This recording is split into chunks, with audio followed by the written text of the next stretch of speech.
guru IPA di sekolah penggerak di SMP 4. Ya lama, masih lama pensiunnya gitu. Nah, 10 tahun, long lasting. Nah, Bapak Ibu, ketika pembelajaran di calon guru penggerak itu disunahkan untuk melakukan ice breaking. Termasuk kita nanti kalau jadi guru ngajar di kelas juga membiasakan bagaimana anak-anak itu bisa nyaman belajar. Nah, senang belajar. Kalau tanpa ice breaking anak-anak itu sudah senang, ya tidak usah ice breaking. Kalau suntuk, ya cairkan suasana. Contohnya seperti ini. Nah. Ya matematikanya di ice breaking, Bu. Ini Bapak Ibu, ini susu namanya Beer-Brand. Nah, Beer-Brand ini Beer-Brand. Nah, Beer-Brand ini susu steril. Nah, ya bisa gue. Nah, ini gambarnya beruang. Nah, iklannya itu naga.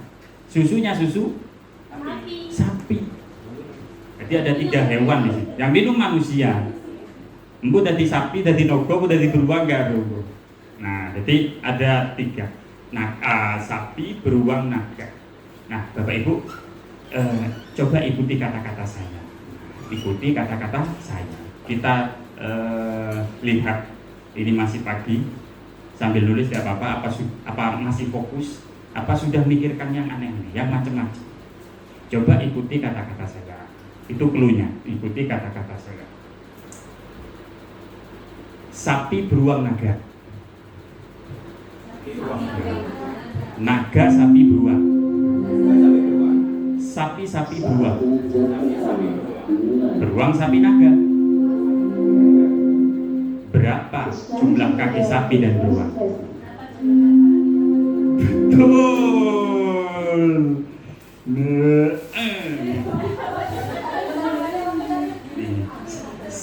Saya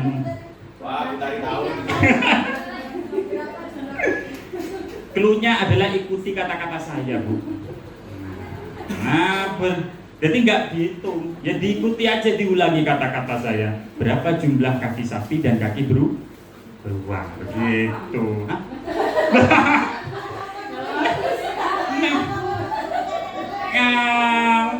Begitu, Bu.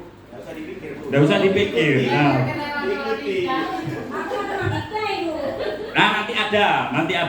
nanti ada lagi. Mencairkan suasana. Nah, untuk yang selanjutnya ini adalah aksi nyata 1.4, yakni budaya positif. Budaya positif. Apa itu budaya positif? Nah, budaya positif itu dibagi-bagi nanti submateri. Nah, yang pertama ini teori kontrol, disiplin diri, dan teori motivasi. Nah, gambar apa itu? Jari menggenggam. Kita akan belajar teori kontrol di sini, jari menggenggam. Pak Andri, mungkin bisa maju agak ke depan duduknya. Nah, minta tolong. Di sini tidak apa-apa. Nah, di sini tidak apa-apa. Untuk mempraktekkan ini. Jadi Pak Andri dan Bu Tari. Bu Tari. Nah, jadi jadi bayangkan Pak Andri itu menggenggam sesuatu rahasia. Yang kalau itu dibuka, yang itu kalau orang lain tahu, itu bahaya, Pak. Jadi pegang kuat-kuat sesuatu rahasia itu, jangan sampai teman sebelah Pak Andri itu berhasil membuka. Kuatkan pegangan. Nah, sekarang tugas Bu Tari, Pak Andri. Nah, Bu Tari mencoba membuka genggaman Pak Andri. Ada trik tersendiri tapi sungkan. Tidak apa-apa, boleh pakai rayuan, boleh pakai diilik-ilik. Mumpung ada suaminya di sini.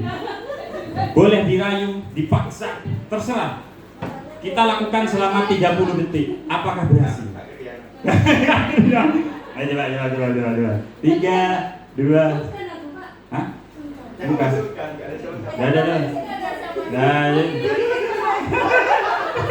Duh, ditulis-tulis gini. Ya wes tidak apa-apa coba. Bahaya ya. Pak Andri mungkin duduk di sana hutan. Hutan. Kami dan Bali. Nah, coba.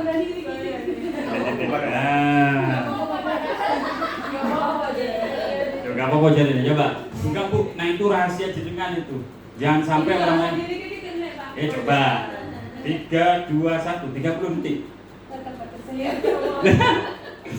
Iya.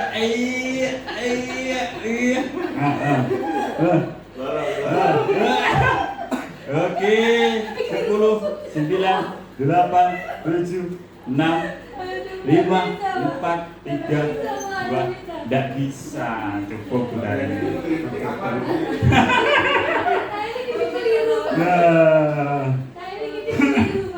Nah, ini Bapak Ibu.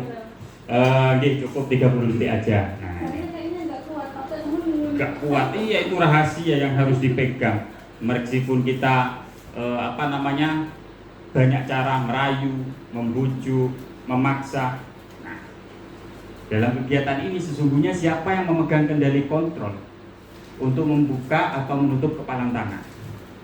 Ya buta ini sendiri, Pak Andri sendiri. Itu adalah kontrol, teori kontrol. Nah, ini apa yang ada di modul guru penggerak ini saya sampaikan. Nah, jawabannya tentu kita sendiri yang memegang kontrol atas kepalan tangan kita. Apakah kita membuka atau menutup kepalan tangan kita, itu bergantung pada diri kita masing-masing. Nah, sesuai dengan kebutuhan dasar kita saat itu. Kita sendiri yang mengontrol diri kita. Nah, Bapak Ibu, ada miskonsepsi tentang teori kontrol ini menurut Dr. William Glasser, seorang pakar psikiater dan pendidik. Nah, yang pertama itu ilusi guru mengontrol murid. Jadi kita itu seolah-olah berilusi bahwa kita itu bisa mengontrol murid. Nah, jadi, lihat ini. Itu padahal dia itu nggak ada pilihan lain pada saat itu. Padahal nggak ada pilihan lain saat itu. Ya wis dilakoniai. Karena memang bukan dirinya sendiri yang mengerjakan itu. Jadi dia itu dipaksa. Kemudian ilusi bahwa semua penguatan positif efektif dan bermanfaat. Nah, jadi misalnya ada anak melakukan sesuatu yang baik, hebat, jos kamu bisa bantu teman-teman mengerjakan. Kok bisa kamu mengerjakan ini dengan cepat? Itu kita berilusi bahwa itu penguatan positif yang efektif dan bermanfaat, padahal enggak. Nah, kata William Glasser, bukan kata saya, ini tak sampaikan. Kita juga, seorang guru itu selalu berilusi bahwa kritik dan membuat orang merasa bersalah dapat menguatkan karakter. Piye sih awakmu iki? Kamu gak sakno tadi wong tuwekmu. Itu katanya Dr. William Glasser itu gak tepat. Tidak bagus, gak tepat. Karena panjang penjelasannya, itu membuat orang itu, anak itu menjadi pribadi yang merasa bersalah dan lain-lain. Kemudian ilusi bahwa orang dewasa memiliki hak untuk memaksa. Wah, ini apa lagi?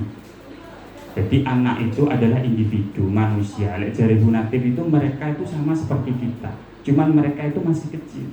Jadi mereka punya hak atas individu atau dirinya sendiri. Begitu. Ini adalah teori kontrol menurut Dr. William Glasser. Nah, lalu bagaimana sing api itu? Nah, terus anak itu bagaimana dia bisa melakukan sesuatu dari dirinya sendiri? Nah, itu bagaimana? Dalam budaya kita perlu menanamkan namanya disiplin. Tapi disiplin dalam budaya kita itu selalu dimaknai menjadi sesuatu yang dilakukan seseorang pada orang lain untuk mendapatkan kepatuhan. Nah, jadi dalam hal ini disiplin itu selalu dikonotasikan dengan ketidaknyamanan. Padahal disiplin itu bukan seperti itu. Nah, lagi Disiplin itu menjadikan murid itu merdeka. Nah, kata Ki Hajar Dewantara, ini ada orang Solo ini. Pak, ini kalau salah koreksi Pak ya. Mardika, mardiko ya Pak. Mardiko iku jarwanya nora mung lepasing pamrih ning uga kuat kuasa mandiri piyangga. Merdeka itu artinya tidak hanya terlepas dari perintah, akan tetapi juga cakap buat memerintah dirinya sendiri. Nah, jadi bagaimana disiplin positif itu menghasilkan motivasi intrinsik, jadi keinginan dari diri siswa. Nah, jadi begitu katanya. Nah, ini Bu, ini sebentar lagi akan ke sana. Gosen bukan GoFood, bukan.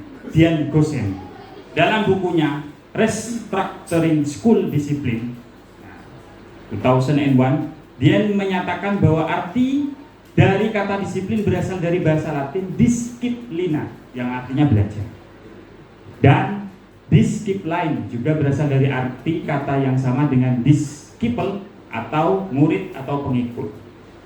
Untuk menjadi seorang murid atau pengikut, seseorang harus paham betul alasan mengapa mereka mengikuti suatu aliran atau ajaran tertentu, sehingga motivasi yang terbangun adalah motivasi intrinsik bukan ekstrinsik. Nah, jadi pertanyaan Bu Ida di sini saya saya jawab bagaimana anak itu bisa membangun budaya positif melalui disiplin diri yang akhirnya nanti melahirkan motivasi intrinsik. Nah, salah satunya adalah murid itu harus punya tokoh panutan. Tokoh panutan, panutannya gamer, kita bisa ntar lagi. Nah, Bapak Ibu, ini adalah salah satu contoh manusia yang di luar batas, artinya dia punya disiplin atau disiplin diri yang sangat tinggi, namanya Cristiano Ronaldo. Nah, ini bintangnya anak-anak. Cristiano Ronaldo ini hampir semua sepak bola itu berasal dari orang yang tidak punya, termasuk Cristiano Ronaldo. Menurut salah satu cerita, salah satu rekan setim kerjanya ada namanya Gareth Bale. Gareth Bale itu dari klub awalnya Tottenham Hotspur itu direkrut Real Madrid. Nah, untuk mengambil hati pelatih dan juga staf itu Gareth Bale itu datang pagi untuk latihan. Dia datang jam 6. Ketika datang jam 6, Ronaldo sudah latihan, wis berkeringat. Waduh, ini Ronaldo ini wis datang. Iya Bu. Terus besok kembali lagi Bu. Jadi setelah latihan kembali lagi ke rumah. Besok berniat datang lebih pagi jam 5. Datang. Ronaldo sudah ada latihan. Pas tekoni jam biru Ronaldo. Makanya kita tahu bahwa Ronaldo itu segudang prestasi. Jadi rekornya itu tak terkalahkan. Termasuk saya suka Ronaldo daripada Messi karena lahirnya sama seperti saya tanggalnya. Kemudian dia tidak bertato, terus lebih ke sekarang main di Liga Arab. Usia yang sangat tua itu masih tetap bermain. Nah, ini idola, bukan hanya idola anak-anak kita, tapi idola pesepak bola dunia yang top, termasuk ini namanya Kylian Mbappé. Jadi Kylian Mbappé ini adalah pesepak bola Prancis profesional yang punya cita-cita ingin seperti Ronaldo melalui pola hidupnya, pola latihannya, dan semuanya, bahkan tubuhnya pun tidak bertato mengikuti Ronaldo. Jadi, disiplin di sini dimulai dari following, artinya siapa yang dicontoh, siapa yang diikuti. Ronaldo posternya di rumahnya. Ronaldo. Apa yang terjadi ketika dia mengikuti pola disiplin diri yang sudah dilakukan Ronaldo? Nah, jadi pemain yang sama-sama ketemu, jadi saingannya. Dan akhirnya dia bisa melampaui Ronaldo. Dia bisa mendapatkan gelar Piala Dunia sementara Ronaldo masih belum beruntung. Kylian Mbappé. Bapak Ibu, kita semua ini, anak-anak kita terutama, itu sadar atau tidak sadar, kita itu lihat anak kita itu menghabiskan usianya itu di sekolah. Mulai dari TK 2 tahun, PAUD 2 tahun, TK 2 tahun. Mari ngono pas SD 6 tahun, SMP 3 tahun, SMA pirang tahun. Jadi sebagian hidupnya itu dihabiskan di sekolah. Sebagian hidupnya dihabiskan di sekolah. Melihat gurunya, pasti ada salah satu guru dari TK sampai SMA itu yang dia sukai, yang dijadikan contoh, yang dijadikan teladan. Nah, ini foto-foto gambar-gambar anak yang belajar. Saya kalau boleh cerita, saya dulu itu juga mengidolakan guru saya. Dulu itu di SMP 6 itu waktu zaman-zaman UN itu saya itu kan kalau misal dari SMP atau SD itu sudah seneng itu belajar terus ngajari, Mas. Jadi tutor. Jadi belajar sambil ngajari. Nah, jadi kegemaran saya itu untuk ngajar itu diperkuat oleh guru saya. Guru saya itu bilang, ayo almarhum Pak Mufid Akbari. Jadi ayo iki aku nerangno. Jadi ojo nulis, ojo nyatrung sih. Jadi belajar itu katanya dari 3 itu. Yang pertama dari mendengarkan. Kalau sudah mendengarkan terus paham, itu silahkan catat. Kalau nggak paham silahkan tanya, gitu katanya Pak Mufid. Setelah kamu mendengarkan dan paham kemudian mencatat. Nah, setelah kamu mendengarkan paham, yang kedua kamu catat, gitu katanya.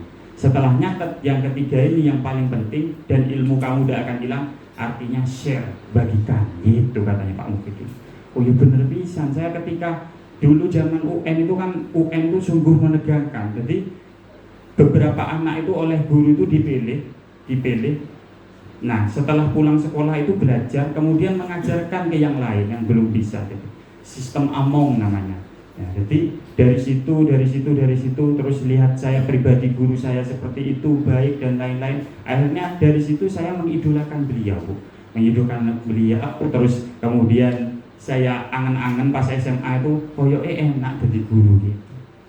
Nah, gitu Bu. Makanya saya seperti ini berkat guru-guru saya kayak sepantaran Bu Ida, Bu Rahayu, terus Bu Tri, Bu Mul. Makanya kadang ada anak-anak tanya, Pak, mana kok salim juga Pak? Loh, saya kan salim kalau Bu, cium tangan. Loh, iya, karena beliau-beliau itu adalah guru-guru Pak Nanang. Pak Nanang jadi guru berkat beliau. Oh, gitu. Jadi dari contoh-contoh yang baik dari seorang guru dan lain-lain, itu kita bisa membawa anak. Nah, jadi kok anak kita ini tahunan pokok ketemu guru nih bendino, meskipun di rumahnya itu lebih banyak waktunya, tapi ketika di sekolah ketemu guru pasti ada sosok-sosok yang diidolakan seperti saya dulu waktu sekolah. Seperti itu. Kemudian yang bikin mantap saya jadi guru itu ketika di rumah saya di Kaliwates sana, kan macam-macam orangnya. Ada yang suka main togel, ada yang suka ada yang suka sembarang. Tapi RT sebelah itu Bu, saya lihat main-main ke sana setelah tarawih itu ada rumah dari seorang guru kok hidupnya kok enak, gak ruwet gitu. Sederhana tapi kok tenang gitu. Ada Bu Pak Rofik namanya, Pak Rofik dulu kepala sekolah SMA 1. Istrinya itu guru SMP 12, guru agama. Pensiun sekarang. Kok enak, kok tenang. Dari situlah saya mantap untuk menjadi guru. Nah, Bu, tenang betul Bu. Nah, hanya seperti meskipun tidak punya apa-apa. Hidup makmur, katanya Kiai Zainuddin MZ cuma punya rumah dan sumur tapi tenang. Makmur, rumah dan sumur. Bisa dicek Pak. Videonya gak ngerekam, ngomong untuk ini gak ngerekam ternyata. Payah. Aman Pak. Jadi teladan-teladan positif dari guru itu Bu, itu bisa memberikan contoh. Dan juga itu doa Bapak Ibu. Doa ini, mantap itu memang doa. Jadi doa itu ya kalau ada yang meler aja dikhususkan gitu, doa. Jadi Mbah Maimun itu pernah bilang, lek ono muridmu sing meler, itu kamu jangan bayangkan kamu kamu ruwet dan lain sebagainya. Bayangkan salah satu tangan dari mereka akan menarik kamu ketika kamu kejar-kejar di neraka. Itu bang, kejar-kejar di neraka. Ya, siapa yang tahu bu? Nah jadi seperti itu. Nah, aku ingin jadi guru. Saya dulu seperti itu. Jadi guru, misalnya saya terus di SMA 3 tambah diperkuat, saya pengen jadi guru. Lihat Pak Sugeng gitu, kok enak itu linane bal-balan untuk mari ngono mlebu kantor mangan gitu. Cara itu Bu. Mari ngono ngajar meneh guyon nanti arek mlebu meneh mangan-mangan meneh. Enak dari guru. Dia SMA 3 itu Bu. Akhirnya pas saya ini nggih cari cycle, artinya cari anak-anak yang pengen daftar FKIP itu.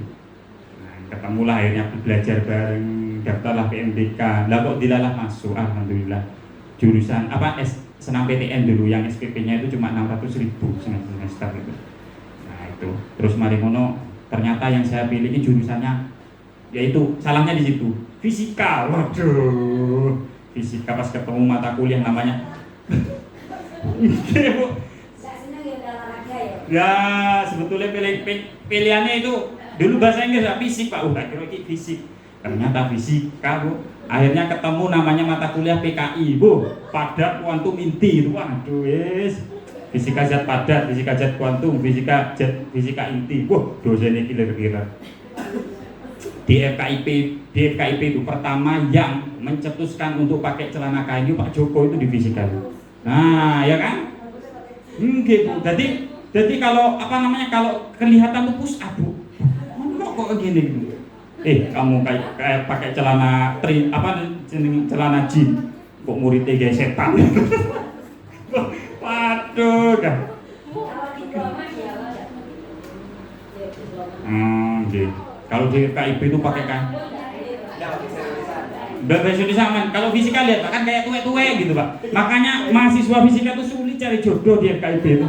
Kalau nggak ketemu sama anunya sendiri itu, kayak saya ketemu adik angkatan sendiri, karena harus pakai rok panjang, terus kain, marion. Nah ini fisika juga. Lah ini saya lihat kok gaul-gaul, kok ayu-ayu ganteng-ganteng. Ini celana kain, pantofelan. Salah lain melaku kelotak-kelotak, pantofel yang murah itu dulu kan sakit Bu. Ini yang didik gak iso move on, moving.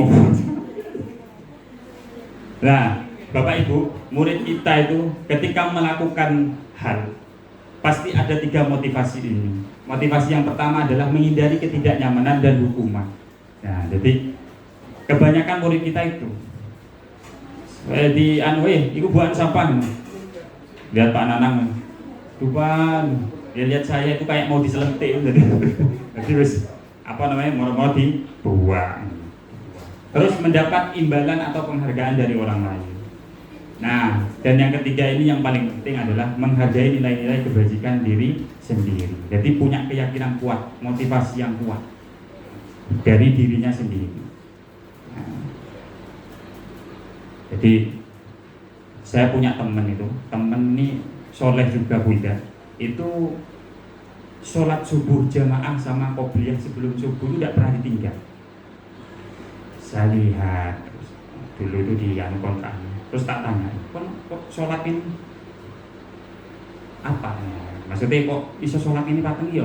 Dia tuh punya motivasi, dia punya argumen, sugesti. Kalau tidak sholat qobliyah, dia tidak sholat subuh berjamaah, itu hari itu yang dia lalui akan kacau semua, gitu kan? Sambut itu. Ini motivasi intrinsik yang bagus. Akhirnya tidak pernah ditinggalkan. Kok bisa kayak gitu? Ya dulu bapak-bapakku, mbak-mbakku gitu. Nah, terus ada orang yang senang puasa Senin Kemis. Kok puasa Senin Kemis kok kuat banget? Apa ben sehat? Kalau gak sehat malah nyalahno puasa ini. Akhirnya pas, enggak, aku ini janjian ini siapa? Jadi janjian Nabi bapakku, mbahku, buyutku. Loh kok iso? Ya biyen mereka semua itu senengane tirakat gitu kayaknya. Loh kok iso ngono? Iya, kusuk nang akhirat ya nak tak kandhani gitu. Iku iya, itu kan ya Bu. Engko pintu surga iki kebon nang. Wong sak bumi diuripno meneh. Teko awal sampai zaman Nabi Adam sampai Akhir itu diulang sesek nah. Kecuali lawang siji yakni puasa Senin Kamis. Nah, saya janjian sama mbah saya di sana. Bawa bendera puasa itu gitu katanya. Jadi kuat puasanya. Ya pengen ketemu mbah itu. Nah, motivasi intrinsik. Betul begitu, Bu. Nah, masa kita kalah sama gosen? Gosen apa? Dia gosen restructuring school discipline. Nah, sekarang ada pertanyaan ini buat Bapak Ibu. Bila di sekolah Anda, Bapak Ibu, tidak ada aturan yang memberikan surat teguran bagi karyawan yang sering datang terlambat, atau tidak ada atasan yang memberikan penghargaan menjadi karyawan terbaik, karena sering tepat waktu, apakah Anda akan tetap datang tepat waktu untuk mengajar murid-murid Anda? Nah, ini kan karena absen, Bu. Lain misale gak di absen, Bu, terus gak ono pujian teko kepala sekolah. Kira-kira tetap budal tepat waktu enggak? Nah, saya tanya motivasi Bu Tari apa? Nah, karena itu adalah motivasi intrinsik, karena saya ingin ketemu murid-murid saya dan mengajar. Saya juga pernah piket di depan, Bu. Saya kalau piket di depan nyalimi arek itu senang. Kadang lek sing murung kita tanya, "Kenapa kamu murung?" Nah, yang seneng pun saya, yang bawa alat itu kita tanya, "Kok seneng banget kan? Oh, mau praktek wida ini, Pak." Nah, ada motivasi intrinsik tersendiri ketika dia berangkat ke sekolah. Go kembang dan lain-lain. Nah, itu. Jadi yang bisa mampu merubah itu ya kita sendiri. Nah, untuk materi selanjutnya kita SPT dulu. SPT mana? Senang, Bu, ya harap bersabar ya. Nah, gini. Nah, ya foto deh. Nah, kita punya ice breaking di sini. Siap, arep beng-beng meneh. Nah, ice breaking di sini ya, clue-nya adalah berpikir dulu sebelum menjawab. Ya, berpikir dulu sebelum menjawab. Nah, 1, sepeda motor. Contoh ya, sepeda motor, jok sepeda motor, busi. Berpikir dulu sebelum menjawab. Sepeda motor, jok sepeda motor, busi. Lagi, kasur, bantal, apa ini? Salah. Kapas. Betul. Ingat cluenya. Mari. Kalau kapas itu Iya. Kecantikan terus. dalamnya kasur namanya kapok. Aku lebih apa ya? Lebih absurd. Oh ya, salbut tadi pikir Pak Mono. Nah,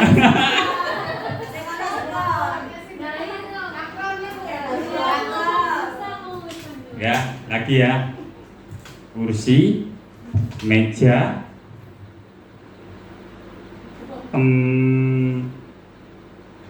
keramik. Bener itu. Cluenya berpikir dulu sebelum menjawab. Lagi, raport, tanda tangan, Sampul. salah. Topi. Saya kalau misalnya ini ice breaking, jangan dipikir teman-teman. Sama, anu lagi, coba lagi. Gak pusing kan? Nah, ingat cluenya berpikir dulu sebelum menjawab. AC, kipas, apa? AC, kipas, sampai kok ini hanya kali ya? Apa ini? Salah. Andri mau coba lagi? Kaca, pintu, Kayu. betul. Bingung kan? Nanti Iya. lihat. Cluenya adalah berpikir dulu sebelum menjawab. Tepuk tangan dulu buat kita semua. Bu, belum paham Bu? Berpikir dulu sebelum menjawab. Buku, selambu, mikir kan? Kursi. Ya, berpikir dulu sebelum menjawab. Jangan langsung jawab. Namanya juga ice breaking. Ini dijawab tenanan tadi.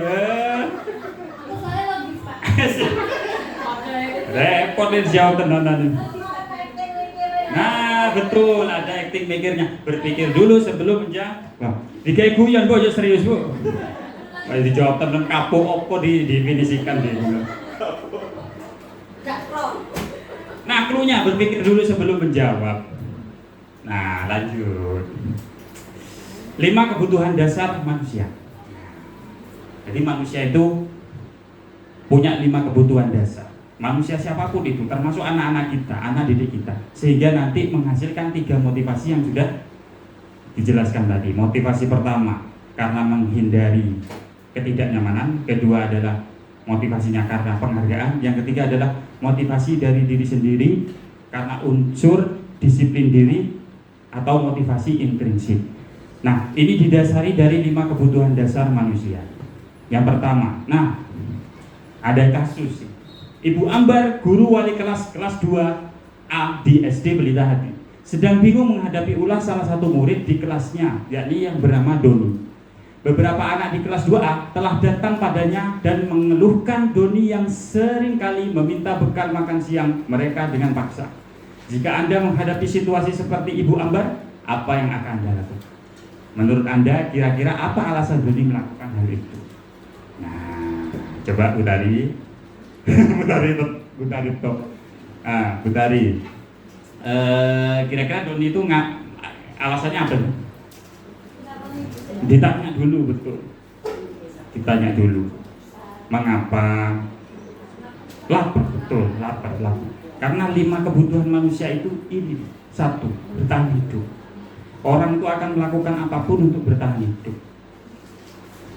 Lewis buntu apapun akan dilakukan supaya dia tetap hidup. Bahkan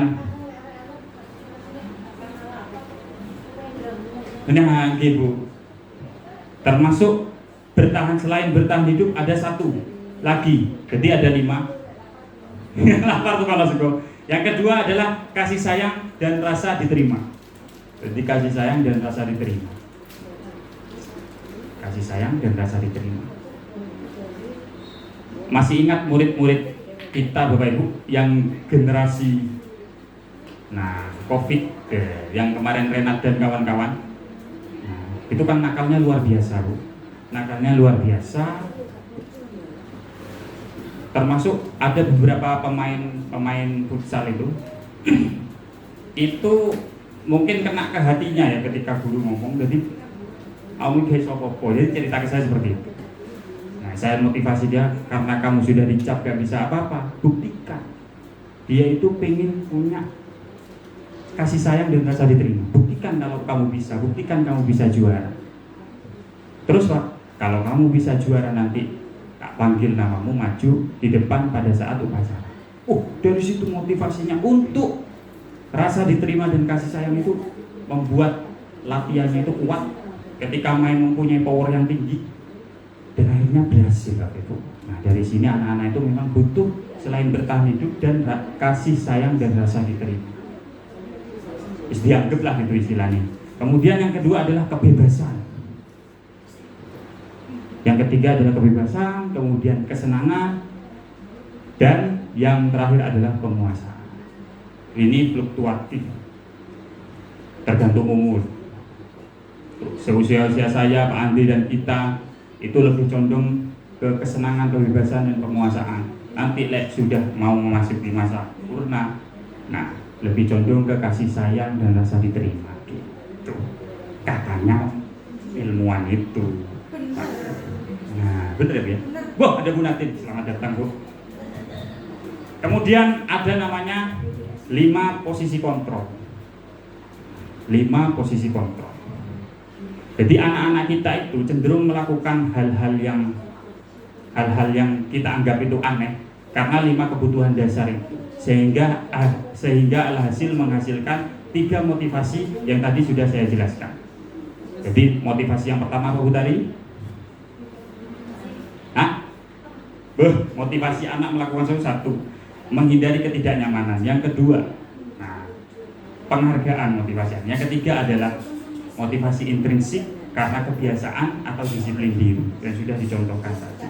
Nah, kita sebagai guru menanggapi itu, mengatasi itu kita harus sadar, kita harus mempunyai atau tahu bahwa kita itu sebagai guru punya 5 posisi kontrol. Nah, contoh, Abi yang terlambat hadir ke sekolah. Nah, kita lihat video. Saya istirahat ngomong sih.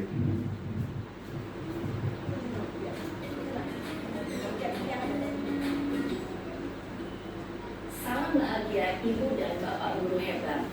Dalam penerapan disiplin positif restitusi, salah satu program yang dikembangkan adalah 5 posisi kontrol. 5 posisi kontrol dalam restitusi adalah proses perjalanan seorang pendidik agar dapat mengenali dirinya. Pada video kali ini, kita akan membahas tentang 5 posisi kontrol yang dikembangkan oleh Diane Gosson dan contoh penerapannya.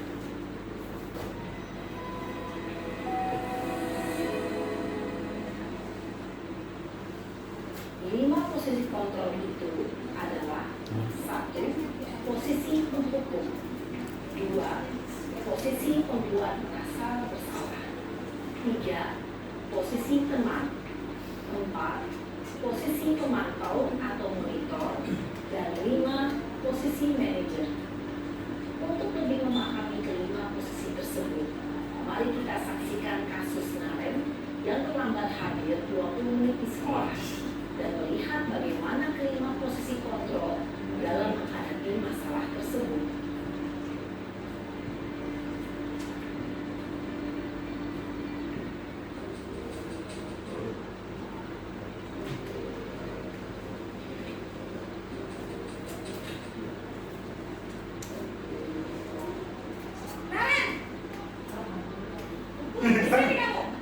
Contoh, ini posisi kontrol sebagai penghukum. Selalu terlambat. Aku itu. Kamu pasti terlambat. Aku, saya. Apa? Apa coba? Alasan kamu apa lagi? Kapan sih kamu tidak terlambat? Malas sekali ya kamu jadi anak. Saya. Dasar pemalas. Gak kapok-kapok sih kamu. Sudah berapa kali terlambat? Sana, kamu keliling lapangan basket 2 kali. Kenapa saya harus keliling lapangan basket, Bu? Kenapa? Kamu melawan ibu. Berani-beraninya jawab. Sudah terlambat, masih berani jawab pula. Sekarang, keliling lapangan basket 5 kali sekalian. Biar kapok. Cepat. Pergi sana ke lapangan basket. Posisi penghukum biasanya berbicara dengan nada tinggi, menghardik, menunjuk-nunjuk, menyakiti, dan menyindir. Hukuman bisa berupa fisik maupun psikis. Ibu dan Bapak guru hebat, dampak yang terjadi pada murid ketika guru berada pada posisi penghukum adalah murid cenderung akan memberontak, bahkan memohon dendam.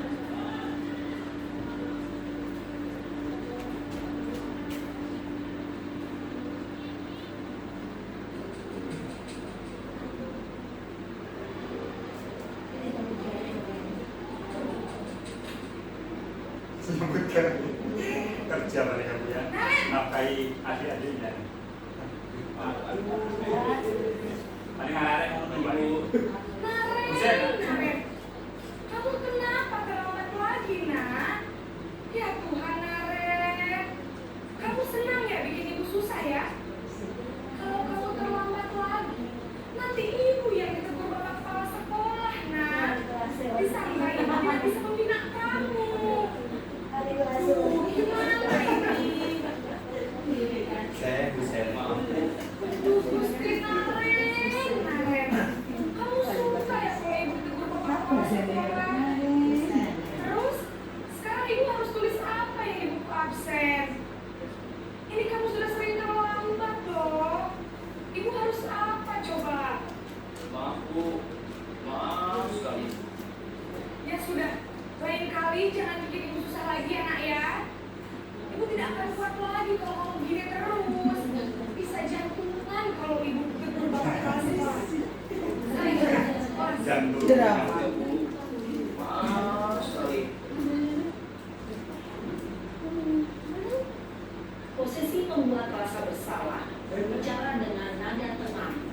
cenderung lembut.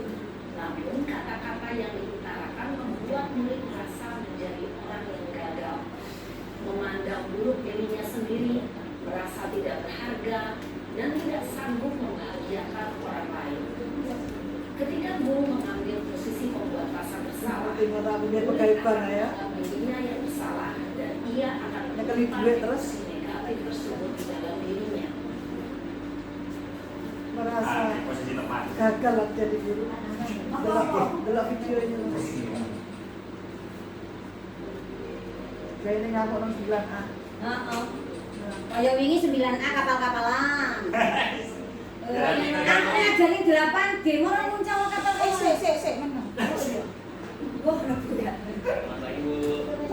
Wah, sudah sampai ini nak. Selamat lagi ya saya. Selamat lagi ya Saya saya. telah membangunkan saya Bu. Kamu orang menyalahkan ibu kamu. Kamu bukannya anak yang larinya paling kencang. Kok terlambat sih? Jadi biar aku bisa lari kencang, tetap kerja Bu. Ya sudah sana. Nanti lain kali larinya lebih kencang. Pas sepeda motor. Saatnya jam kedua dimulai. It's time to begin the second lesson. Kamu ini ada saja. Sebagai teman-teman. Guru berbicara dengan nada suara yang akrab, cenderung bersinar dan flow untuk menjaga suasana tetap santai. Murid akan merasa semakin aman dan akrab dengan guru. Identitas yang mencipta adalah identitas sukses atau berhasil. Namun, perlu diingat, karena ini masih dorongan Dorongan eksternal, eksternal. maka ada faktor ketergantungan dari murid kepada orang tertentu. Murid bisa tergantungan oleh guru. Absennya, sehingga di lain waktu murid bisa berperilaku baik, namun hanya kepada Orang tertentu saja.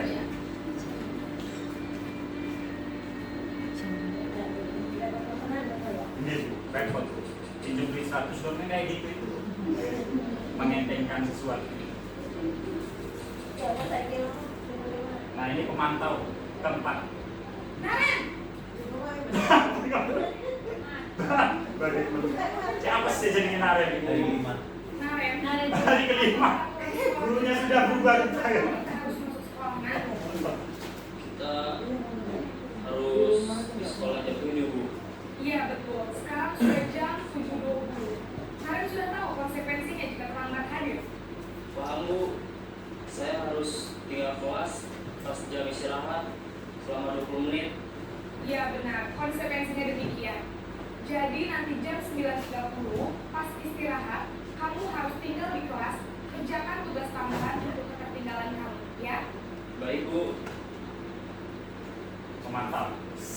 Posisi pemantau mengandalkan perhitungan atau data untuk mengontrol murid. Guru mengarahkan murid berdasarkan peraturan dan konsekuensi. Seorang pemantau menunjukkan bahasa tubuh dan ekspresi wajah yang datar dan cenderung formal. Si manajer.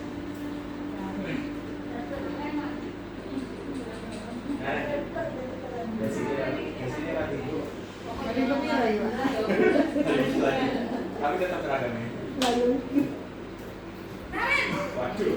Tapi wajahnya tetap penghukum, Pak. Ibu, selamat pagi Naren. Selamat pagi, salam sejahtera. Baiklah, masuknya jam 7, sekarang sudah jam 7.20. Jadi sekarang bagaimana ini Naren? maaf Bu, saya lupa saya sekolah. Baiklah, menurut kamu keyakinan sekolah yang mana yang kamu menetapkan? Keyakinan sekolah yang mana yang kamu Menghargai diri sendiri dan orang lain mungkin ya Bu. Setuju. Jadi, apakah Naren meyakini prinsip saling menghormati tersebut? Iya Bu, saya Ya, meyakininya. apakah Naren bersedia memperbaiki masalah keterlambatan ini? Bersedia Bu. Bagaimana kamu akan memperbaiki masalah keterlambatan ini? cari solusi kalau manajer? Pertanyaannya Saya akan coba untuk tidak lupa menyetel alarm saya Bu. Baik ibu, kalau kalian mau nyetel alarm di rumah, ada orang yang kira-kira bisa bantu mengingatkan tidak? Ada bu, kata saya, Kak Emma. Ada lagi selain Kak Emma? Selain Kak Emma, ada ibu saya. Baik, jadi yang mengingatkan Naret adalah Kak Emma dan ibu kamu ya. Kira-kira akan mulai setel alarm kapan nih Naret? Itu lagi awan bisa. Itu yang mulai lagi awal ternyata. Nah ini sing nangeni Naren Pak. Dan akan diingatkan oleh kakak dan ibunda Naren ya. Ada lagi yang mungkin perlu dilakukan Naren agar tidak terlambat bangun lagi. Tidak ada bu. Baik, Naren. Terima kasih untuk bersama kami. Sekarang kamu perlu kembali ke kelas untuk belajar. Baik bu, terima kasih. Posisi manajer adalah posisi kontrol yang disarankan untuk membimbing murid memiliki sikap disiplin yang positif, yaitu murid yang mandiri, bertanggung jawab, dan dapat memecahkan masalah. Tujuan dari posisi ini adalah agar murid dapat berefleksi atas tindakannya. Guru akan dengan tulus memberikan pertanyaan-pertanyaan bermakna, sehingga membuat murid dapat belajar dari kesalahannya dan mencari sebuah solusi untuk menyelesaikannya. Ibu dan Bapak Guru hebat, setelah mengamati ada kelima posisi kontrol tadi, kira-kira posisi mana yang paling ideal? Posisi mana yang dapat menunjang motivasi urgensi murid? Ya, tentu posisi manajer. Posisi ini memang posisi ideal yang ingin dituju setiap pendidik. Pada posisi inilah guru dapat menerapkan disiplin positif dan pilihan pada murid yang memerdekakan murid. Perjalanan seorang pendidik tentu tidak mudah untuk sampai pada posisi seorang manajer. Namun, tujuan kita pasti, yaitu menciptakan murid-murid yang mandiri, merdeka, dan bertanggung jawab. Semoga penggambaran 5 posisi kontrol yang telah diperlukan dapat menjadi ajang refleksi bagi kita semua agar dapat terus mengasah dan menerapkan disiplin positif yang memerdekakan murid. Mari terus berlatih dan bersemangat. Selamat menerapkan. Salam bahagia, Ibu dan Bapak. Apakah kita sudah menerapkan? Cek. Nah, jadi Bapak Ibu, guru ini punya 5 posisi kontrol. Yang paling bawah itu sendiri di ibarat segitiga, yang paling bawah itu adalah penghukum. Setelah penghukum itu adalah pembuat rasa bersalah. Setelah pembuat rasa bersalah itu ada teman. Setelah teman itu ada pemantau, dan yang paling tinggi itu adalah manajer. Gitu. Ini kalau yang saya pelajari, termasuk yang teman-teman pelajari di pendidikan calon guru penggerak, pada saat ruang kolaborasi itu ada banyak kasus sing akhirnya fasilitator itu posisi sebagai manajer itu adalah posisi yang paling bagus, tapi tidak harus ideal seperti itu. Nah, posisi manajer itu kan gimana anak-anak itu bisa menemukan solusi dari permasalahannya sendiri. Kita sebagai manajer dan di sana juga kita sebagai teman pemantau juga. Tapi itu naik turun Bapak Ibu. Jadi misalnya kita itu tidak bisa menjadi posisi sebagai manajer, turunkan grade kita jadi pemantau. Pemantau tidak bisa turunkan lagi. Nah, sebagai teman. Sebagai teman tidak bisa lagi membuat rasa bersalah gitu. Membuat rasa bersalah tidak bisa jadi penghukum. Dan yang terakhir itu jangan sampai nendang. Jangan pakai fisik sudah. Jadi kebangetan. Jadi sebisa mungkin kita, karena proses pembelajaran itu melewati banyak sekali tantangan sebagai guru. Nah, itu kita sebisa mungkin berposisi sebagai manajer. Jadi anak-anak itu juga kalau di kurikulum merdeka itu perlu dimerdekakan, termasuk dengan haknya dan lain sebagainya gitu.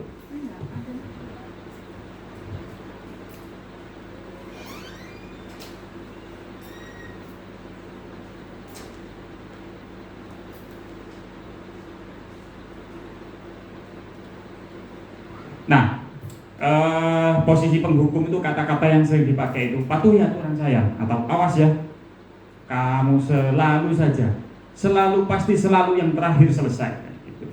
Nah ini dampak negatifnya itu kemungkinan murid marah dan mendendam atau bersifat agresif. Bu, jangankan itu, Bu, ada murid itu yang moler nang kelas, Bu. Itu kalau wis kadung greget itu, dikandani cangkem elek gak bisa, itu akhirnya tak selentik. Dan ketika saya selentik itu, Bu, itu mempraktikkan selentikan saya ke teman-temannya. Nah itu, jadi posisi penghukum seperti itu tuh kurang kalau menurut pakar. Kurang kena ditiru.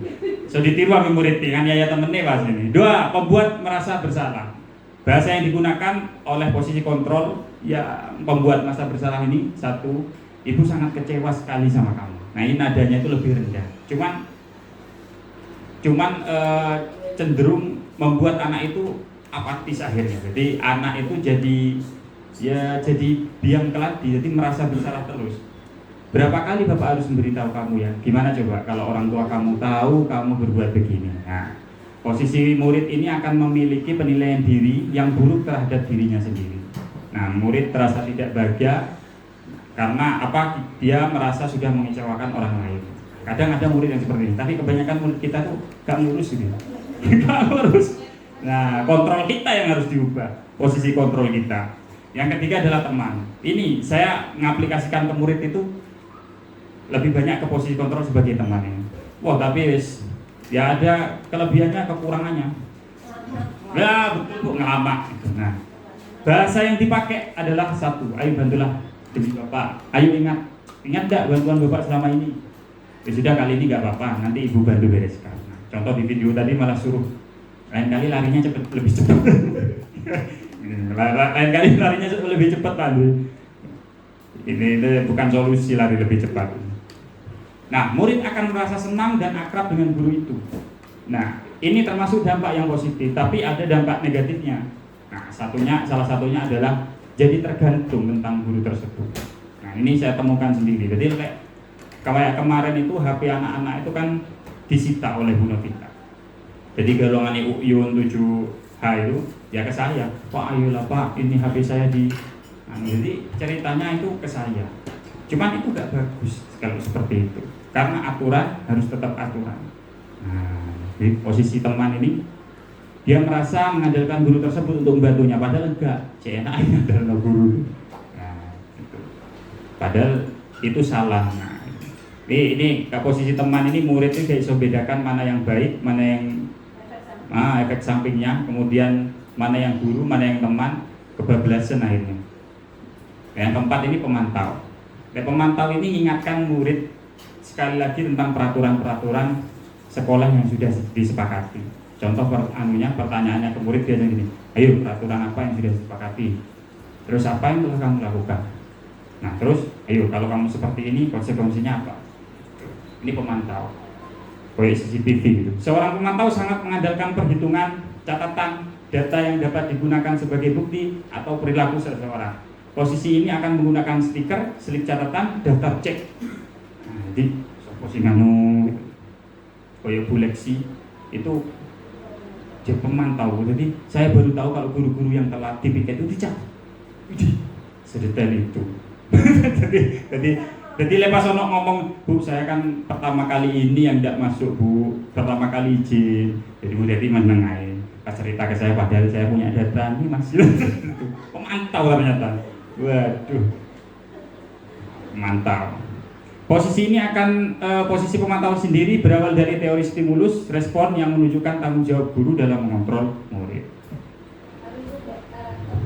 Nah, ini yang kita usahakan, kita upayakan, kita latih bersama, yakni posisi yang paling ideal menurut Gosens tadi, yakni manajer. Nah, kalau manajer ini ya seperti manajer itu, pertanyaannya kayak gini. Ayo, apa yang kita yakini?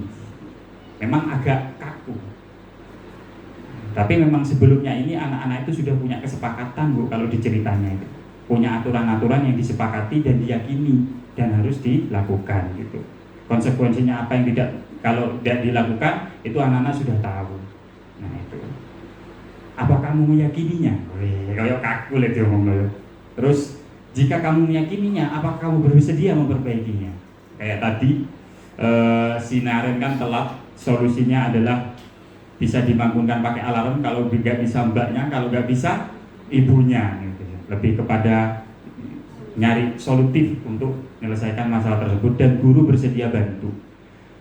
Jika kamu memperbaiki hal ini menunjukkan apa tentang dirimu? Jika kamu memperbaiki hal ini menunjukkan apa tentang dirimu? Nah, apa rencana kamu untuk memperbaiki hal ini? Nah, tugas seorang manajer bukan untuk mengatur perilaku seseorang. Kita membimbing murid untuk dapat mengatur dirinya. Sekali lagi, untuk menguatkan dirinya sehingga ia memiliki motivasi intrinsik. Nah, seorang manajer bukan memisahkan murid dari kelompoknya, tapi mengembalikan murid tersebut ke kelompoknya dengan karakter yang baik, yang lebih kuat. Begitu katanya. Nah, yang selanjutnya adalah segitiga restitusi. Ini pernah disinggung oleh Hutari. Segitiga restitusi itu apa? Nah, ini ada video lagi. Yang nggak ngajar ya lihat. Santai.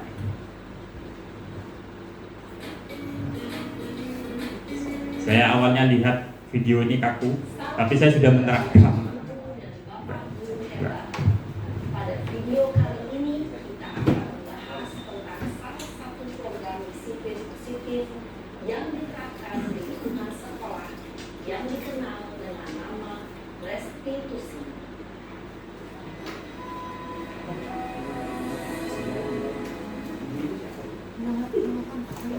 Restitusi berlaku berlandaskan pada segitiga restitusi adalah suatu proses dialog yang dijalankan oleh guru atau orang tua agar dapat menghasilkan murid yang mandiri dan bertanggung jawab.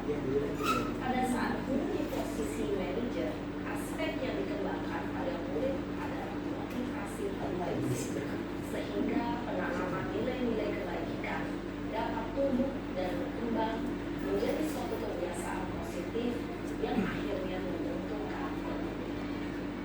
Proses dialog ini terdiri dari 3 langkah yang digambarkan pada ketiga sisi pada segitiga restitusi. Sisi pertama adalah menstabilkan identitas. Sisi yang kedua adalah validasi tindakan yang salah. Dan sisi yang ketiga adalah menanyakan keyakinan. Ibu dan bapak guru, berikut ini akan menunjukkan bagaimana seorang guru berada dalam posisi manajer menggunakan penerapan segitiga restitusi.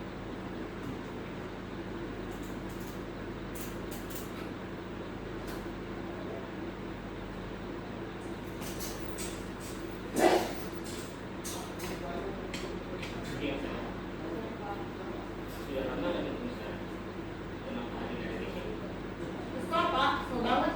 Masa aku dikatain tukang fitnah, Pak? Ya aku marah, Pak. Aku balik ngatain mereka di depan kelas. Kesel banget. Oh begitu. Ya pasti kamu marah dan kesal. Bapak juga akan marah apabila ada yang menuduh bapak. Kemudian pada saat itu kamu mau melakukan apa? Ya saya langsung ngatain mereka lah, Pak. Kesel banget. Saya bentak-bentak dia di depan teman-teman lain. Oh begitu. Pasti kamu melakukan itu karena suatu alasan tertentu. Iyalah, saya diam saja, Pak. Ya saya bela diri lah. Masa saya dituduh tukang fitnah? Ya wajar lah. Tapi itu sesuatu yang penting bagi bangsa. Walaupun kamu tidak memiliki segalanya. Yang besar. Iya, Pak. Saya sudah benar padahal saya pasti bela diri lah. Ya pasti. Ketika emosinya turun. Berarti kamu memilih untuk tetap bertahan dan bersabar. Kamu memilih untuk tidak berbuat lebih parah lagi. Nah, sekarang coba kita lihat lagi. Tindakan kamu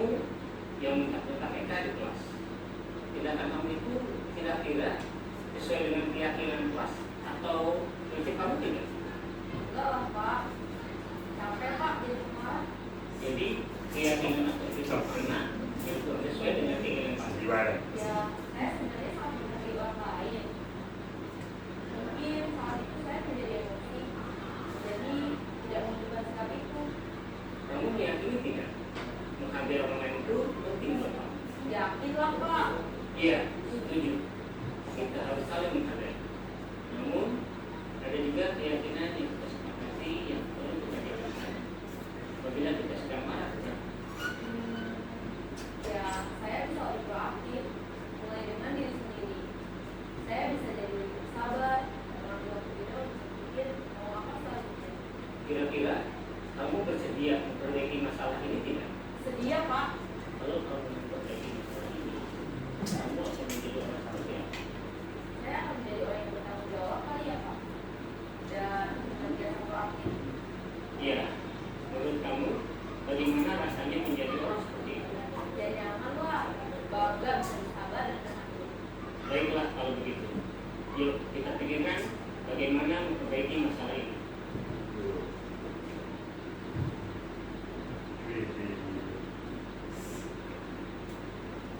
Ibu dan bapak guru hebat.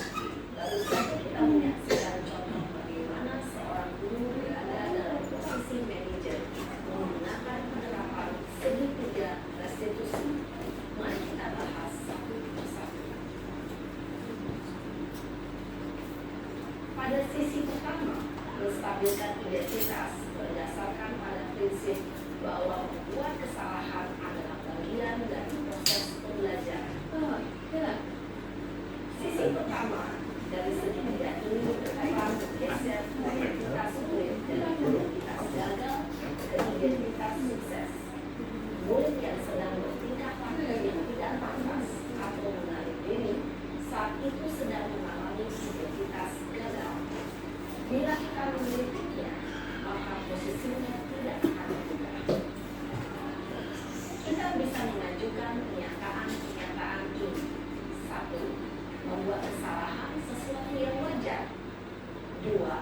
Manusia tidak ada yang sempurna. 3. Kita bisa memperbaiki masalah ini. 4.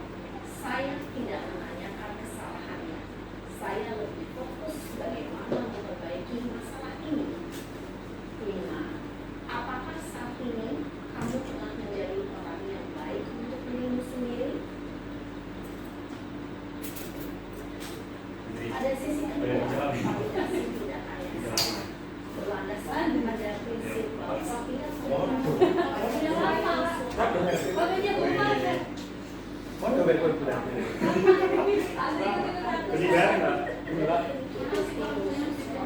menjadi kurang dan mencoba untuk mencari tujuan dan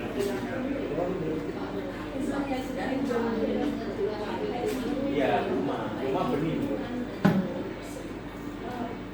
Pernyataan atau pertanyaan bisa disampaikan dengan nada suara tidak menghakimi atau memojokkan, sehingga dapat mengembalikan murid pada posisi positif. 1. Kamu bisa saja bertindak lebih dekat pada murid. Aku bukan melakukannya tanpa suatu alasan. 3. Kamu melakukannya karena mempertahankan sesuatu yang penting. Apa janjian Pak ya? Dari Kamu sini. bisa mempelajari suatu perilaku baru yang lebih efektif. Bersediakah kamu mempelajarinya? Selanjutnya, kita akan simak sisi terakhir, yaitu menanyakan keyakinan. Teori kontrol menyatakan bahwa pada dasarnya kita termotivasi secara intrinsik.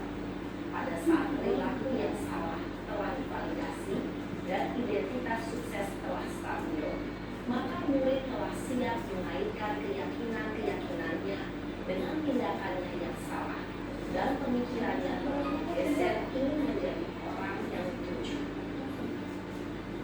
Pertanyaan-pertanyaan ini dapat mengaitkan keyakinan-keyakinan yang dianut murid. 1. Sebagai keluarga atau kelas, apa yang kita yakini? 2. Nilai-nilai apa yang telah kita sepakati? 3. Seperti apa gambaran sebuah kelas yang ideal bagi kamu? 4. Kamu ingin menjadi orang seperti apa?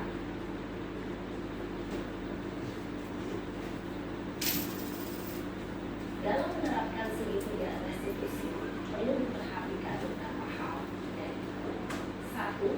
Perilaku yang salah perlu dikaitkan dengan nilai-nilai atau keyakinan-keyakinan yang telah disepakati atau dituju. 2. Kesediaan orang yang melakukan kesalahan untuk memperbaiki masalah. 3. Pemecahan masalah sebisa mungkin relevan atau memiliki hubungan dengan masalah yang ada. 4. Usaha. Perlu adanya suatu usaha perbaikan dari pihak yang membuat kesalahan. perlu didedikasikan waktu dari pihak yang membuat kesalahan. Tanyakan kapan akan mulai melakukan usaha untuk memperbaiki masalah. Dengan memahami struktur penerapan segitiga restitusi, diharapkan guru dapat menerapkan posisinya sebagai manajer dengan mengajukan pertanyaan-pertanyaan bermakna yang dapat membuat murid menjadi percaya diri, bertanggung jawab, dan mandiri. Nah, ibu bapak guru perlu tidaknya mengikuti ketiga tahapan dalam segitiga restitusi, bergantung pada dengan beratnya suatu permasalahan. Misalnya, bila permasalahan tersebut ringan, maka tidak perlu dijalankan secara berurutan, bahkan bisa semudah menanyakan apa keyakinan yang kita sepakati.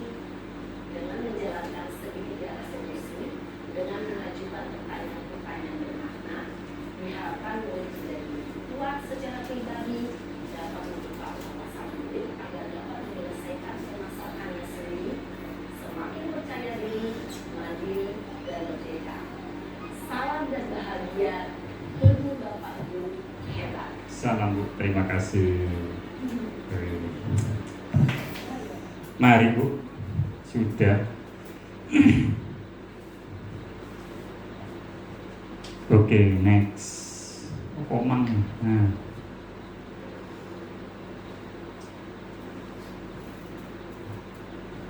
Oke, Bapak Ibu, tadi kita sudah lihat praktek segitiga restitusi. Yang apa namanya, yang kita lihat tadi. Jadi ada anak itu dituduh tukang fitnah, kemudian marah, cerita ke gurunya dengan menggebu-gebu. Pada saat itu kata ibu barusan ini, mereka itu atau dia itu hadir itu dengan identitas yang gagal, begitu kan.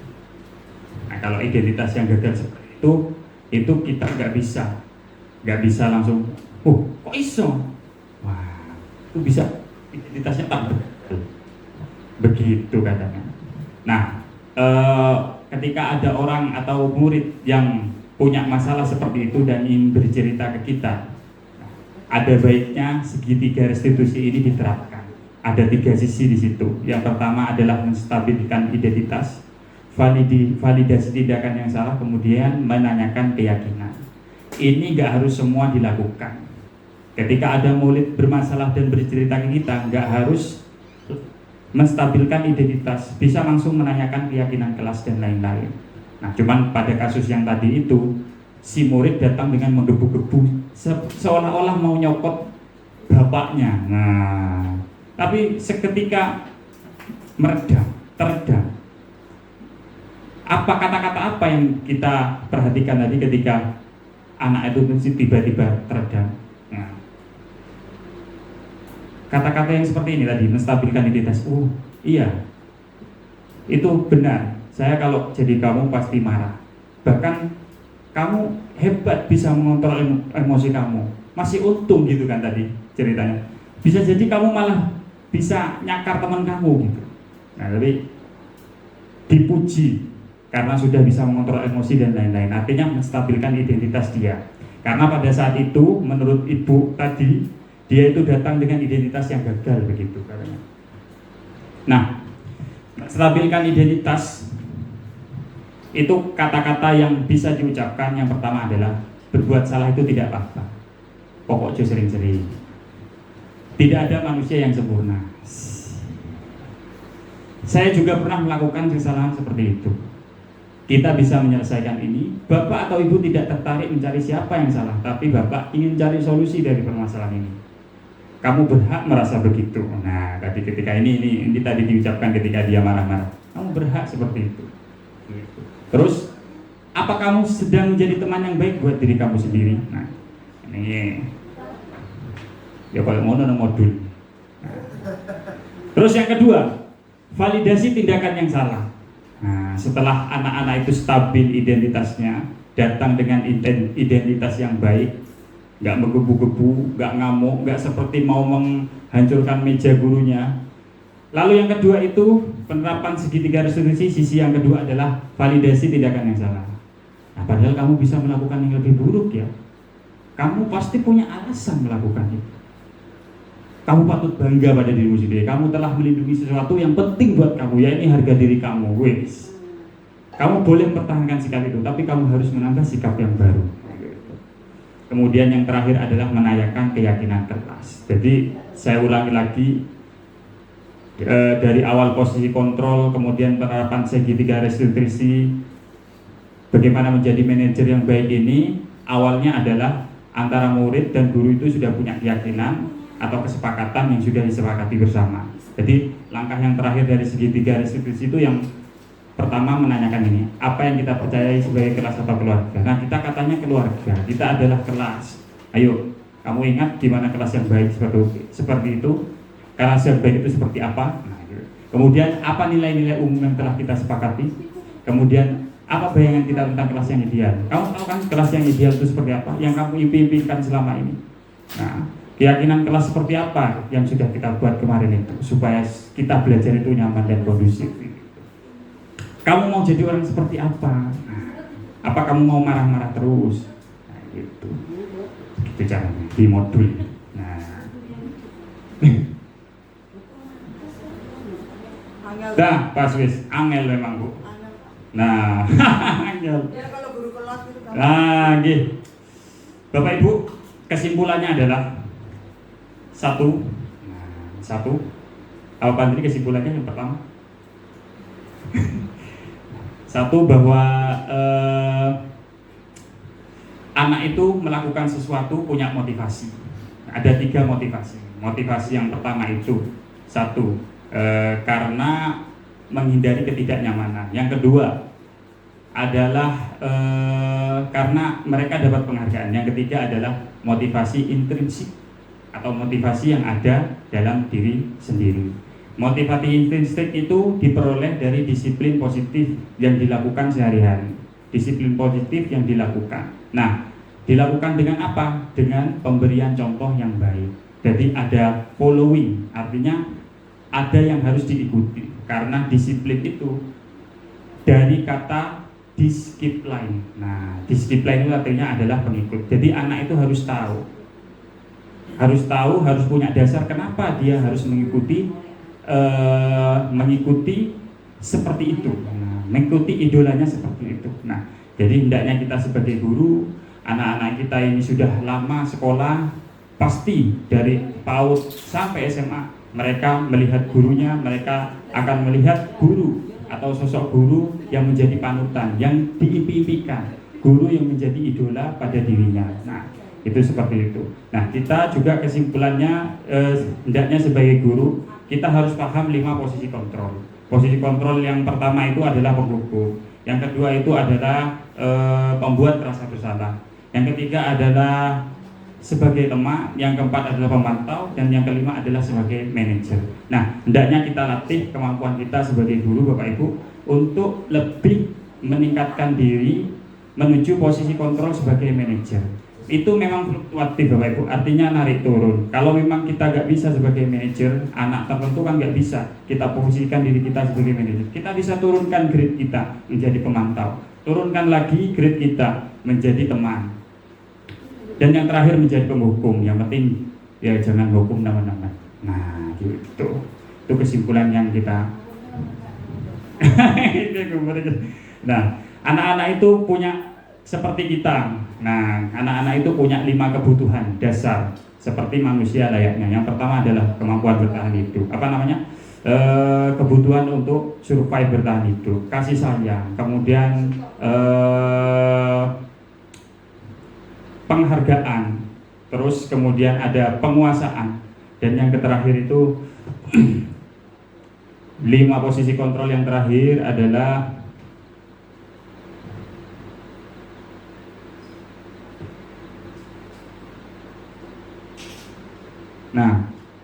kesenangan. Nah, kesenangan. Nah, itu jadi seperti itu.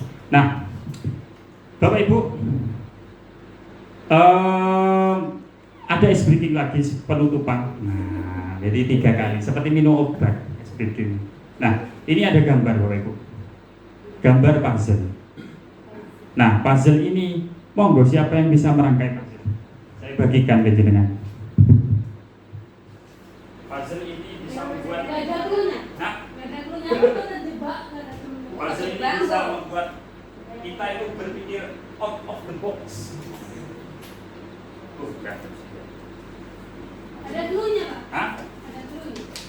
Cluenya? Cluenya itu adalah Danke puzzle namanya. Puzzle keledai. Nah, jual konsumsi. Alhamdulillah.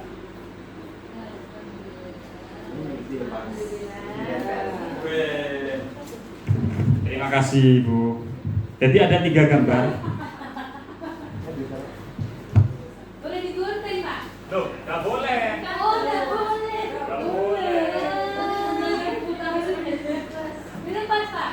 Nggak boleh digunting, nggak boleh disobek. Di depan boleh. Jadi bagaimana caranya penunggang ini bisa menunggangi dua-duanya? Silakan bisa dibalik. Penunggang ini bisa menunggangi dua-duanya. Bisa dibalik seperti ini. Bisa orangnya dibalik. Yang penting jangan disobek. Nah, monggo yang bisa.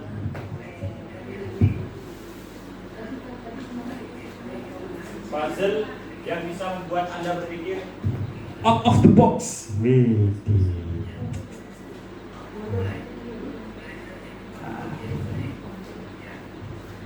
Gambarnya taruh tengah. Ada satu Wermin. Nah, bisa dicoba dulu di Jawa. Bisa Pak? Hebat.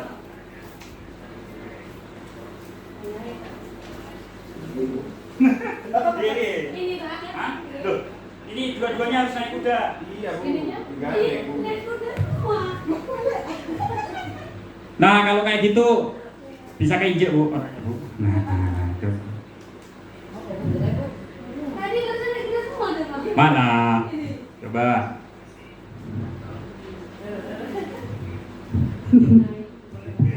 Boleh digunting. Wah, nggak boleh gunting. Yang ini menumpak kuda. Ini punya aku naik semua, Pak. Berpikir out of the box. Nah, tidak boleh dipotong, tidak boleh diteguk. Ditumpuk boleh, Pak? Hah? Ditumpuk. Ditumpuk gimana? Barusan ada. Coba gimana? Gini. Itu. Ya. Tidak boleh ditumpuk. Dua kudanya itu harus kelihatan. Nah, Ini sama. kan lihat. Oh, ini kan patah tubuhnya, Bu. Boleh dilipat apa? Hah? Boleh dilipat. Tidak boleh dilipat. Nggak oleh. Tidak boleh. Kau kan ini? Di puzzle. Jalannya sini sok dibalik nih. Kalau dapat apa-apa, kalau bisa. Hah? Dapat apa-apa. Benteng. Ini, Pak. Sini di pulau, sini di pulau banyak.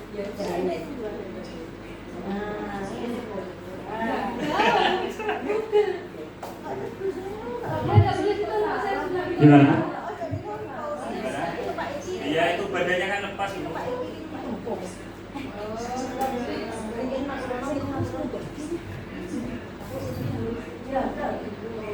Kurang betul.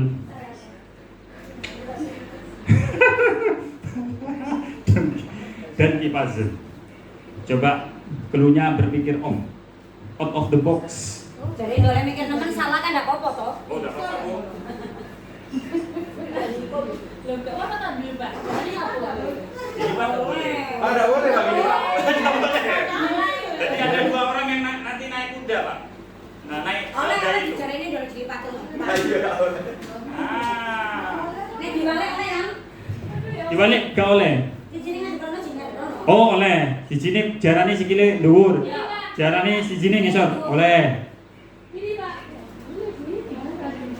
Itu tidak naik kuda Bu, itu diinjak-injak kuda nanti. Nah, Ini, Pak.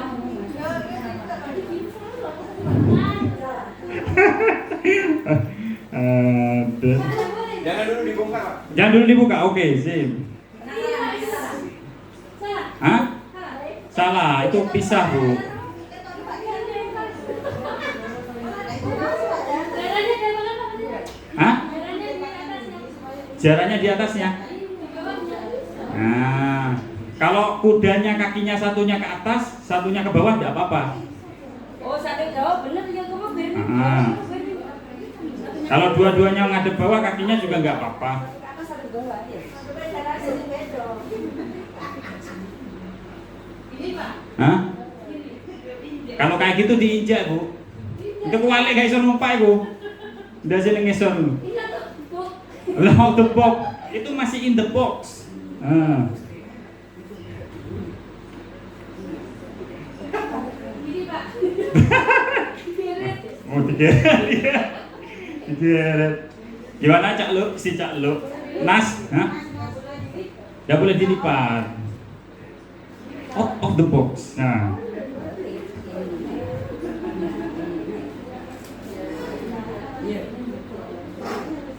Ini Pak. Keluar dari zona nyaman. Zona nyaman. Salah, Bu. Itu badannya patah, Bu. Malah badan orangnya mau nyambung sama keledainya. Nah. Bagaimana bisa? Saatnya jam ketiga. Nyambung keledai. Time to begin the first lesson. Mana, Bu? Yes, betul sekali. Bebek, Bu. Hebat sekali. Sip. Out of the box. Nah, keluar dari garis yang sudah ditentukan. Silakan dilihat. Jalan gitu. Gabung putih balik. Jalan ya Bu. Piye bareng.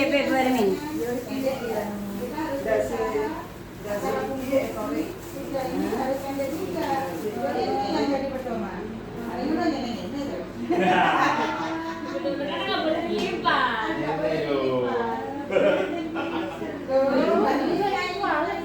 Tapi kagak nilai. Ini loh Pak. Jin delok kok gak. Tergantung jaraknya itu kan. Itu nempelnya. Terus. Nah, Oh. orang berarti balik lagi ini.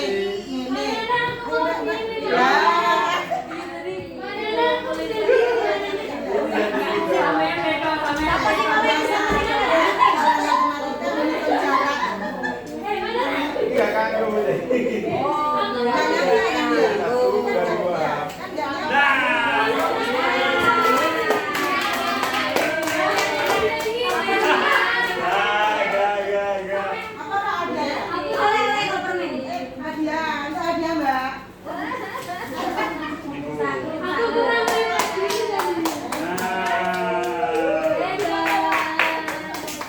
Hebat, ternyata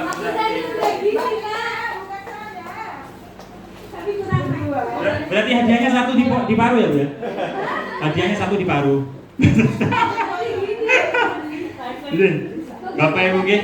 Nah, clue-nya adalah out of the box. Jadi garis yang iku aja digawe. Nah. Ya utari opo? Dek endi ku? Nah. Kalau nggih bener Bu. Silakan. Namanya namanya dan puzzle. Apa? Kipas di sini? Kurang tahu saya. Dan puzzle. Jadi puzzle keledai itu. Keledai itu kan nggak bisa melompat tinggi Bapak Ibu, tapi kita mencoba berpikir out of the box.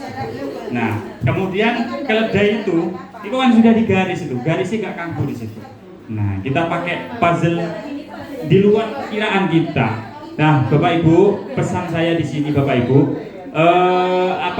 mari kita juga jangan biasakan diri kita tetap di zona nyaman. Jangan.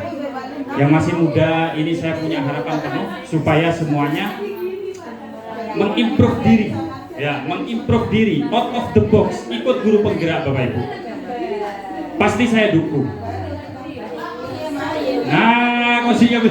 Nah, Bapak Ibu, saya punya cerita Bapak Ibu. Tetangga saya itu adalah tukang pikat, artinya tukang nyari burung. Ketika dia nyari burung Bapak Ibu, itu setiap malamnya dia itu membuat lecang itu artinya pulut. Dia itu setiap membuat pulut itu selalu meramu pulutnya dimodifikasi fulutnya, selalu belajar membuat fulut yang bagus. Fulut yang bagus itu yang seperti apa? Yang lengket, tapi ketika kena bulu burung, burungnya itu gak rusak bulunya. Belajar tes. Nah, ini saya ulangi, saya punya teman Bapak Ibu, teman ini jualan burung, burungnya itu hasil pikatan, tukang pikat burung. Nah, setiap malam itu dia membuat lecang, fulut itu. Getah, tapi getah tidak sembarang getah, karena kalau getah biasa kena burung, itu burung bisa mati. Tapi dia itu berusaha bagaimana membuat getah atau fulut atau lecang itu yang bagus, yang kuat, tapi ketika kena bulu, itu tidak hancur bulu burungnya. Dia yang penjual burung aja mau belajar supaya mengimprove dirinya, supaya lebih baik, supaya membuat hasil tangkapan burung banyak dan kemudian tidak menyakiti burung itu. Artinya mengimprove out of the box. Nah, kita sebagai guru, mari kita juga sama-sama harus mengimprove diri kita. Ada program-program dari pemerintah, terutama yang muda, ayo kita ikut supaya diri kita ini terus terimprove. Termasuk dalam hal ini adalah guru penggerak. Daftar 2 April, Pak Andre itu mau daftar, cuman belum rezekinya karena belum 5 tahun. Yang sudah 5 tahun ini daftar. Bu Alin, berapa Bu Alin? Belum. Bisa Bu, karena tidak ada batasan umur Bu. Monggo daftar. Oke, ini saya tekankan untuk yang muda-muda Bu. Yang muda-muda, kalau kayak Putri itu tidak apa-apa. Nah, yang muda-muda ini harus tetap semangat. Berpikir off the box, seperti Nah, seperti apa itu? Nah, puzzle dan puzzle itu tadi. Sekian dulu Bapak Ibu. Terima kasih sudah mengganggu waktu mengajarnya. Kurang lebihnya mohon maaf. Wassalamualaikum warahmatullahi wabarakatuh. Terima kasih tepuk tangannya.